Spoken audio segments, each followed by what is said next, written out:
Buonasera, benvenuti alla TG Sicilia. Vediamo i titoli di questa edizione. Processo Pandora, condannato a 8 anni l'ex sindaco di Tremestieri Etneo Santirando per voto di scambio politico-mafioso durante le amministrative del 2015 e alcuni presunti casi di corruzione. L'inchiesta sugli appalti dell'Università di Messina, rinviati a giudizio l'ex rettore Cuzzo Crea, l'ex direttore generale dell'Ateneo Bonanno e 4 imprenditori. Il 4 giugno la prima udienza. A Gela l'ultimo commosso saluto al piccolo Loris, il bimbo travolto mentre andava in bicicletta. Dopo il ricovero in ospedale era stato dimesso, poi la morte, 17 gli indagati tra medici e operatori sanitari. Nuova protesta di Davide Faraone contro il governo regionale. Il deputato di Italia Viva oggi davanti all'ASP di Trapani chiede le dimissioni del manager Croce e attacca Schifani. Truffa del falso poliziotto a Catania. Un'anziana si accorge del raggiro e fa arrestare 2 persone che con la scusa del finto incidente volevano farsi consegnare del denaro. Il gelato artigianale celebra la sua giornata europea. Tra coni, semifreddi e spumoni, la Sicilia si conferma tra le regioni che ne consuma di più, con i fatturati in costante aumento. Calcio, pari e rimpianti per il Catania che gioca a viso aperto contro il Crotone e recrimina per un palo e un discutibile episodio arbitrale. Vince e torna a sperare per la zona play-off il Messina. Trapani nel caos dopo la 5ª sconfitta consecutiva.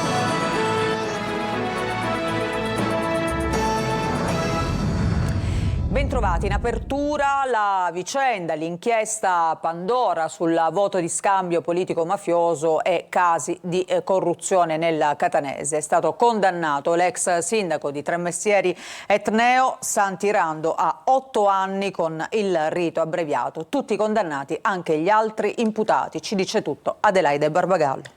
8 anni di reclusione, questa è la condanna con il rito abbreviato inflitta a Santirando, ex sindaco di Tremestieri Etneo, dal gruppo di Catania Ottavio Grasso, davanti al quale si è celebrato il processo nato dall'inchiesta Pandora. Rando era stato coinvolto dalle indagini dei carabinieri su presunte infiltrazioni della criminalità organizzata ed episodi di corruzione al comune di cui è stato primo cittadino. Il giudice lo ha condannato per voto di scambio politico-mafioso per le amministrative del 2015 e per alcuni presunti casi di corruzione, da uno dei quali è stato assolto. I suoi legali hanno annunciato ricorso in appello, convinti in un esito diverso. Tutti condannati, anche gli altri imputati. 7 anni e 2 mesi sono stati inflitti a Pietro Alfio Cosentino, indicato dall'accusa come il collegamento tra politica e Cosa Nostra, anche per la parentela con il boss Vito Romeo, suo cognato, condannato a 6 anni. Stessa condanna per Francesco Santapaola, figlio di Salvatore e cugino di secondo grado dello storico capomafia Nitto. Il GUP ha inoltre condannato Antonio Battiato e Antonio Cunzolo a 4 anni e 4 mesi di reclusione, i 2 carabinieri accusati di corruzione assieme al deputato regionale della Lega Luca Sammartino, che è stato rinviato a giudizio con la stessa accusa per aver chiesto ai 2 militari dell'Arma di bonificare la sua segreteria politica dalla possibile presenza di microspie. Gli altri condannati sono Salvatore Bonanno, Domenico Cucinotta, Giuseppe Ferlito e Giovanni Naccarato. Esce dal carcere e va ai domiciliari il deputato regionale autonomista Giuseppe Castiglione, ex componente della commissione antimafia in Sicilia, arrestato il 24 febbraio scorso per voto di scambio politico-mafioso nell'operazione Mercurio dei carabinieri del ROS. Secondo l'accusa, Castiglione, che si era dimesso dall'antimafia ma non da deputato, avrebbe stretto un accordo con il clan Santa Paola Ercolano per riuscire a vincere le elezioni regionali del 2022 in Sicilia. E adesso andiamo ad un'altra inchiesta, quella sugli appalti dell'Università di Messina. Rinviati a giudizio l'ex rettore Cuzzo Crea, anche l'ex direttore generale dell'Ateneo Bonanno e 4 imprenditori. Altri 2 invece hanno patteggiato. Francesco Triolo. Sono stati rinviati a giudizio l'ex rettore dell'Università di Messina Salvatore Cuzzo Crea e l'ex direttore generale dell'Ateneo Francesco Bonanno nell'ambito dell'inchiesta sugli appalti all'università affidati durante la loro gestione e di successivi rilievi formulati dall'ANAC, l'Autorità Nazionale Anticorruzione. Il rinvio a giudizio disposto dal giudice per le udienze preliminari Arianna Raffa, che ha accolto la richiesta della PM Francesca Bonanzinga, riguarda le accuse di turbativa d'asta è falso. Il processo inizierà il prossimo 4 giugno. Non è stata accolta la tesi dei difensori dell'ex rettore per qualificare i fatti nell'alveo dell'abuso d'ufficio e non della turbativa d'asta, chiedendo quindi il proscioglimento per l'abolizione del reato.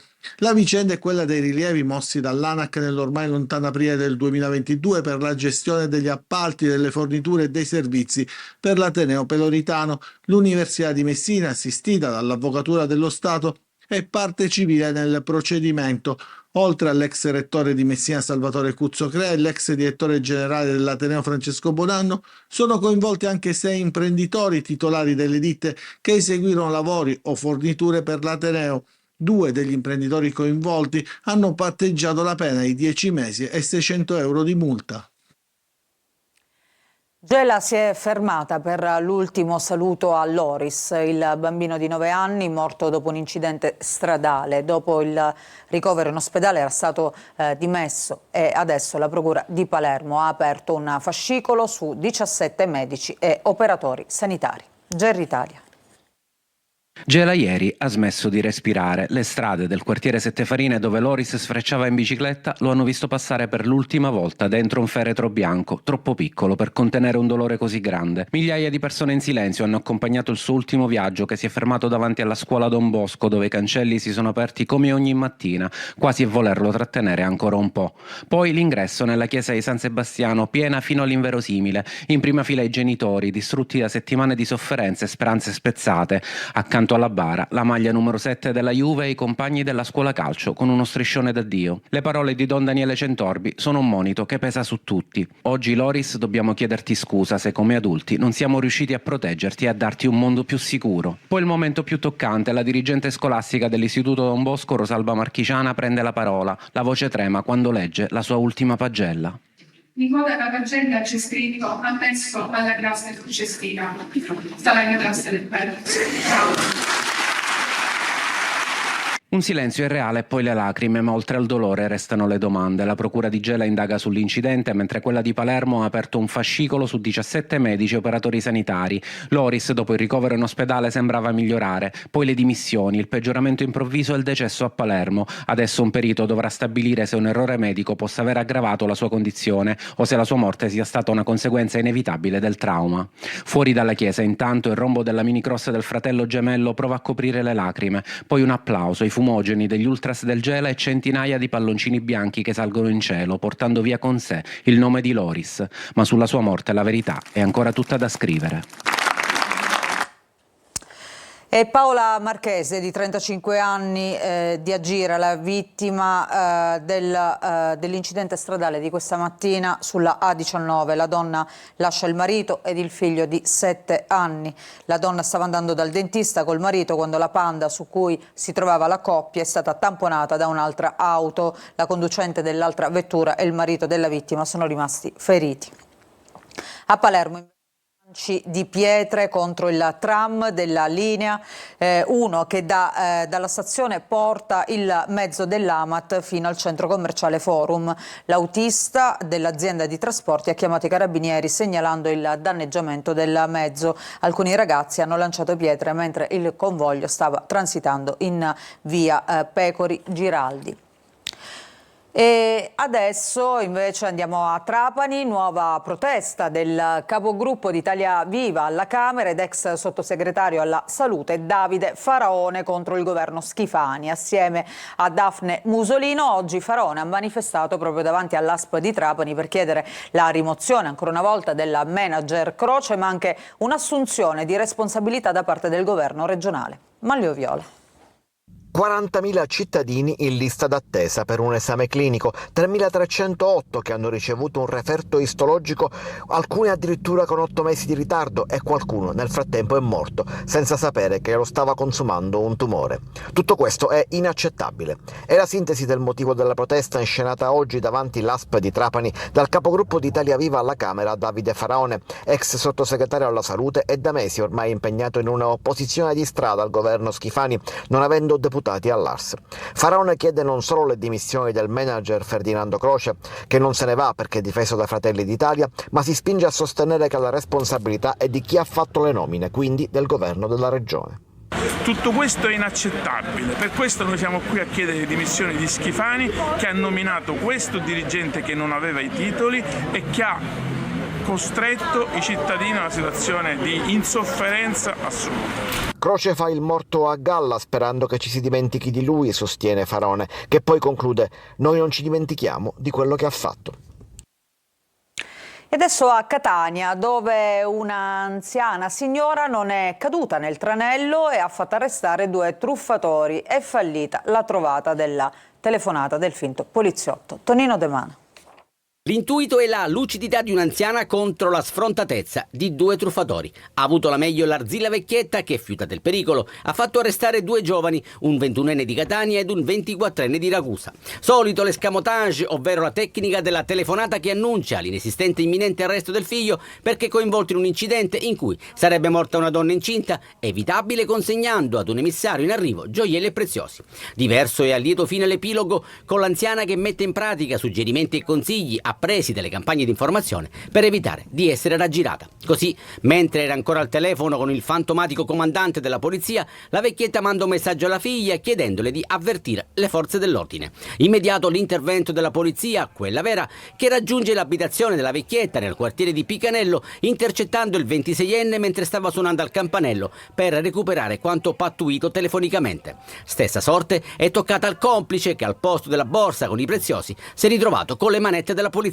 Ai 2 truffatori è stato contestato anche il reato di tentata estorsione. Le indagini hanno permesso di accertare la presenza di una vera e propria organizzazione con corrieri che vengono attivati tramite SMS pronti a riscuotere denari preziosi nelle case delle vittime in cambio del 25% del valore del ricavato. Nella fattispecie, grazie all'Arzilla Vecchietta, nessun ricavato, ma viaggia a bordo di una volante della Polizia di Stato.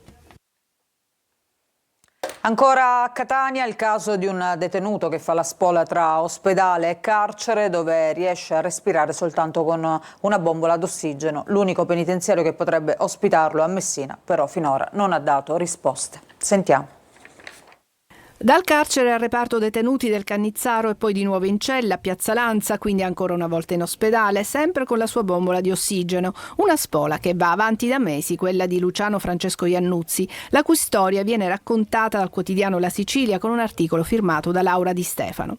Il 57enne sta scontando una condanna per droga per fatti commessi nel 2012. È ritenuto responsabile di far parte di un'organizzazione dedita al traffico di stupefacenti. Il mese scorso è arrivata la sentenza definitiva e la Procura Generale ha emesso l'ordine di carcerazione nonostante il suo difensore, l'avvocato Barbara Ronzivalle, ne avesse chiesto la sospensione per gravi motivi di salute. Ciò che ci rammarica in questa vicenda è soprattutto la circostanza che il magistrato di sorveglianza, a seguito di una consulenza medica allegata all'istanza di differimento della pena, non abbia sentito la necessità di nominare un consulente d'ufficio che potesse in qualche modo confermare quello che la consulenza medico di parte di ben 114 pagine aveva appunto affermato, cioè l'assoluta incompatibilità del mio assistito con il regime carcerario. Il 9 aprile una nuova udienza.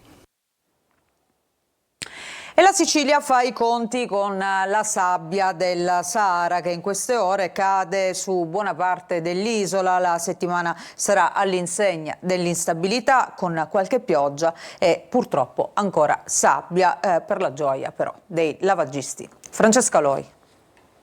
In scooter sfidate la sabbia del deserto. Non è un problema, solamente un po' di sabbia, un colpo di pompa si toglie tutto. Alzi la mano chi ha l'auto pulita. Forse nessuno, perché in questi giorni la Sicilia fa concorrenza al deserto. La sabbia del Sahara infatti sta ricadendo in gran parte dell'isola e lo si vede anche da qui. Sì, me l'aspettavo perché è troppa differenza climatica e quindi mi aspettavo un tempo del genere. È antipatica perché magari il clima non ti fa stare tanto bene, la vista non è delle migliori, però dobbiamo conviverci, non ci possiamo fare niente. E c'è chi vorrebbe creare la giornata mondiale del lavagista, che dovrebbe coincidere proprio con giorni come questi. Per qualcuno è la loro festa. È come se cade una manna dal cielo, del resto noi con la nostra attività siamo dipendenti dal meteo, quindi quando ci sono le brutte giornate non si lavora e cerchiamo di fare incassi e di recuperare quando arriva questa terra dall'Africa. Secondo gli esperti la settimana appena iniziata potrebbe essere all'insegna della pioggia. Meteo instabile, ma temperature massime che si aggirano attorno ai 20 gradi, soprattutto nella fascia orientale dell'isola. Lo vediamo dalle nubi, l'aria sovrascorre le coste del Nord Africa portando pertanto aria di origine desertica. E quando tornerà il sole splendente, tutti pronti per la corsa dal lavagista, perché l'attesa potrebbe essere più lunga di quella alla posta. E oggi è la giornata europea del gelato, un alimento molto amato da grandi e bambini e soprattutto questo è anche un settore che non conosce crisi, con fatturati sempre in aumento, soprattutto in Sicilia. Luca Ciliberti. E voi vendete il gelato tutto l'anno? Sì. E lo richiedono tutti tutto l'anno? Sì, assolutamente. Oggi si celebra la giornata europea del gelato, amato da grandi e piccini, consumato tutto l'anno. Per i nutrizionisti sostituisce in alcuni casi anche un pasto. Ce n'è uno per tutti i gusti. Eravamo venute per questo, Gianduia e gli altri gelati, meno male. E invece ha preso? Ricotta e figli. Pistachio. Il gusto più richiesto è il pistacchio di Bronte, soprattutto dai turisti che, essendo che vengono qui per il pistacchio, chiedono qualcosa di tradizionale e tipico della Sicilia e quindi noi consigliamo sempre il pistacchio. Un mercato, quello del gelato artigianale, sempre in crescita, che ha registrato in Italia un fatturato quasi pari a 3 miliardi di euro nel 2024, con una crescita compresa tra lo 0,5% e l'1% rispetto al 2023, mantenendo stabile il numero di oltre 9.300 gelaterie integrate da 12.000 pasticcerie e circa 18.000 bar, per un totale di oltre 39.000 punti vendita. L'Italia è leader nel mercato europeo. Abbiamo mangiato la brioche col gelato. Che gusto? Pistacchio e babà. Minchia. Il Sud Italia traina le vendite e la Sicilia tra le regioni che ne consuma di più. La media nazionale è di 2 kg per ogni abitante. Con un coppetta il costo di porzione piccola si attesta intorno ai 2,70 €, con picchi che possono arrivare anche a 5 € nelle città turistiche. Al Teatro Garibaldi di Modica suona l'Orchestra Sinfonica del Massimo Bellini di Catania. L'imperatore dei concerti arriva sul palco modicano portando con sé la grande tradizione musicale europea. Veronica Barbarino.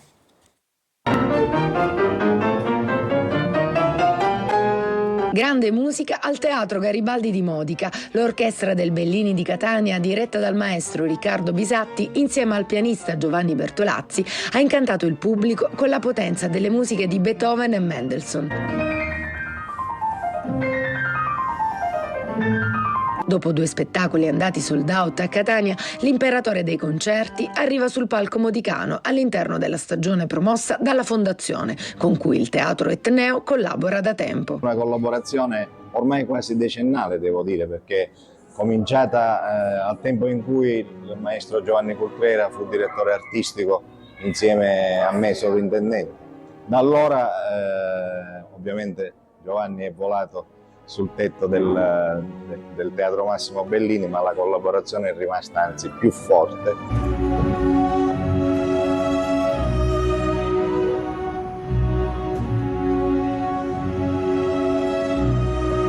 Teatro Massimo Bellini impegnato nella operazione di decentramento, ancora una volta una tappa a Modica. Grande entusiasmo anche perché le masse orchestrali e le masse del coro, i nostri tecnici sono ben felici di essere presenti in un teatro come questo. Un maestoso concerto in equilibrio tra solista e orchestra, un viaggio nella tradizione musicale europea per una serata di altissimo prestigio, a riconferma di una sinergia che amplia l'offerta culturale nel sud-est siciliano.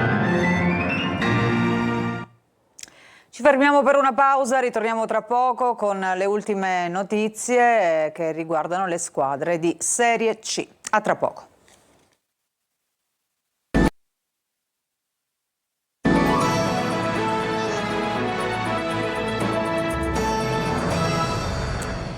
ritrovati, seconda parte del nostro telegiornale, adesso il calcio, la Serie C, pari e rimpianti per il Catania che ha giocato a viso aperto contro il Crotone, ma che recrimina però per un palo un discutibile episodio arbitrale, ritrovato il feeling invece con la tifoseria. Tonino De Mana. È mancata la vittoria, non la prestazione, tanto che alla fine dagli spalti sono arrivati anche gli applausi, segno evidente di un feeling ritrovato con la tifoseria. Al Massimino Catania e Crotone si dividono la posta e lo 0-0 finale sta addirittura stretto agli etnei che recriminano per un palo e la mancata concessione di un rigore. Un pizzico di delusione c'è per aver avuto la possibilità di accorciare le distanze proprio dai calabresi, ma il pareggio va preso anche con moderata fiducia, considerato che allunga la striscia positiva ed è arrivato contro una delle squadre più in forma del campionato. Come anticipato da noi alla vigilia, mister Toscano punta sugli stessi 11 vittoriosi nel derby con il Messina. L'unica eccezione è De Paoli al posto di Montalto, annunciata in formazione e poi fermato nel prepartita per un fastidioso dolore alla schiena. Match equilibrato, ma è il Catania a sfiorare più volte il vantaggio con D'Alterio che salva su Gherardi e quindi su Di Gennaro e Quaini. Alla mezz'ora il Catania protesta per un presunto tocco di mano in area scaturito da un tiro di Gimenez, poi la conclusione di Lunetta che D'Alterio devia sul palo. Prima dell'intervallo l'occasione migliore per il Crotone con la rovesciata di Murano che si spegne al lato. Nella ripresa Toscano cambia qualche pedina, ma l'attacco punge poco, forse per mancanza di rifornimenti, e il Crotone si fa più intraprendente. Finisce 0-0 tra gli applausi degli oltre 15.000 presenti. Mister Toscano gradisce. Dal punto di vista della prestazione sono contento perché la squadra ha fatto la partita che doveva fare, cercando di farsi trascinare dal pubblico che oggi ringrazio, che ci è stato vicino e ci ha sostenuto. E domenica c'è il derby con il Trapani. E adesso la situazione in casa Messina e Trapani. Le due siciliane sono alle prese con crisi diverse. I giallorossi, dopo la vittoria di Giuliano, rilanciano le speranze salvezza. Trapani invece è scontro tra il presidente Antonini e il tecnico Torrente. Ma ci dice tutto nel servizio Francesco Triolo. C'è chi vive di speranze e chi oggi è in confusione. Il momento di Messina e Trapani non è dei più semplici, ma per motivi diversi. Prendiamo i giallorossi, ultimi in classifica, con una situazione societaria al limite, ma dopo la vittoria di Giuliano almeno si respira più fiducia, più speranza, per una prestazione di grande carattere e senso di appartenenza, per il distacco dalla Casertana, che si è ridotta a 6 punti. In questo momento il play-out si disputerebbe, ma c'è ancora un finale di campionato, tutto da scrivere, soprattutto fuori dal campo. Ci siamo avvicinati e noi continuiamo in questo modo. Ora siamo vicini a delle scadenze e le istituzioni, il sindaco devono accelerare questa roba qua, perché questa è una squadra di una città importantissima. Con tutto il rispetto per le altre squadre che ci sono nei tornei, questa è una squadra di una città importantissima, con una storia importantissima e con dei tifosi incredibili, quasi commoventi per quello che fanno in casa e fuori casa, e quindi le nostre istituzioni, la nostra città ci deve prestare molta attenzione e i ragazzi lo fanno tutti i giorni sul campo. La partita di sabato contro l'Altamura diventa quindi decisiva per alimentare la speranza. La confusione invece è in casa Trapani, dove volano gli stracci dopo la sconfitta di Cava dei Tirreni, la quinta consecutiva. Il presidente Antonini ha sputato fuoco attraverso i social contro squadra, Viotti in particolare per l'espulsione, e soprattutto contro l'allenatore Vincenzo Torrente, invitandolo a dimettersi. Pronto il quinto allenatore della stagione, Di Gaetano o il ritorno di Aronica? Trapani lontano dalla zona a rischio, ma stagione considerata certamente fallimentare rispetto alle ambizioni estive. Ancora una pausa, vi aspettiamo tra poco per gli ultimi aggiornamenti.